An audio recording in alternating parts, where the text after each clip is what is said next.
पहली प्रतिक्रिया क्या है बजट को लेकर? निकलता आप लोग देखिए, बजट जो है हम लोगों ने जो मैनिफेस्टो में वायदा किया था उन सारी चीज़ों को ध्यान में रख करके किया गया है। हमारे वित्त मंत्री काफ़ी सुलझे हुए हैं और उन्होंने जो समग्र जो झारखंड का विकास होना चाहिए, जिस तरह से यहाँ की हालात हैं, उस हालात को केंद्र बिंदु में रख करके, यहाँ के जनता को केंद्र बिंदु में रख करके बजट पेश किया गया है। आने वाले समय में इस बजट को जब धरातल पे उतारेंगे और अधिकारी तरीके से काम करेंगे तो निश्चित रूप से हम लोग बहुत आगे जाएंगे। रोजगार को लेकर कुछ कमिटमेंट नहीं दिखता, पर स्पष्ट तस्वीर नहीं, देखिए, जब इतना बड़ा बजट होगा तो रोजगार स्वतः उत्पन्न होगा। ऐसा नहीं है कि हर चीज़ के लिए अलग अलग बातें, अभी विस्तार से जब बजट को पढ़ूंगा तो मैं और भी बताऊंगा, लेकिन ये रोजगार की बात है। जब मनरेगा अच्छे से चलेगा तो रोजगार स्वाभाविक रूप से ग्रामीण युवकों को मिलेगा।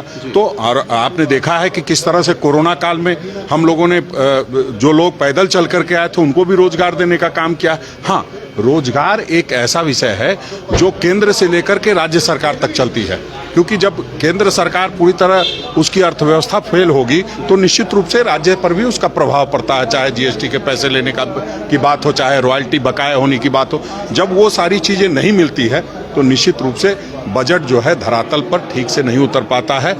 और हम लोग निश्चित रूप से जो हमारी सरकार है, हमारे मुख्यमंत्री आदरणीय हेमंत सोरेन जी ने एक अच्छी सोच के साथ इस बजट को अमली जामा पहनाने का प्रयास किया।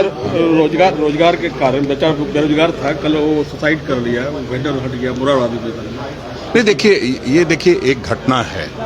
निश्चित रूप से वहाँ पर कई लोगों को रोजगार उससे उत्पन्न होता था, उस पर रोजगार मिलती थी, लेकिन हमें लगता है कि कई और कारण हो सकते हैं। उन सारे विषयों पर जांच हो रही है।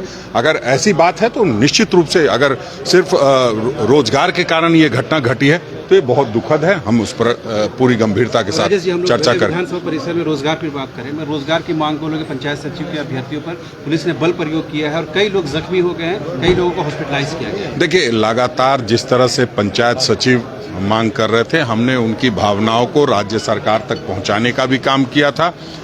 चूंकि उच्च न्यायालय और सुप्रीम जो सर्वोच्च न्यायालय है, वहाँ इन सब चीज़ों को लेकर के बातें चल रही है, तो और राज्य सरकार ने एक निर्णय लिया नियोजन के मामले में, उस कारण से उनके साथ वो सही नहीं हो रहा है। उस पर हम लोग लगातार चिंतित हैं, लगातार बात कर रहे हैं। हमारे माननीय मंत्री जी से भी हमने कहा, मुख्यमंत्री जी से भी पहले मिल करके कहा है, क्योंकि किसी को रोजगार मिलते मिलते छिन जाना ये सही नहीं है।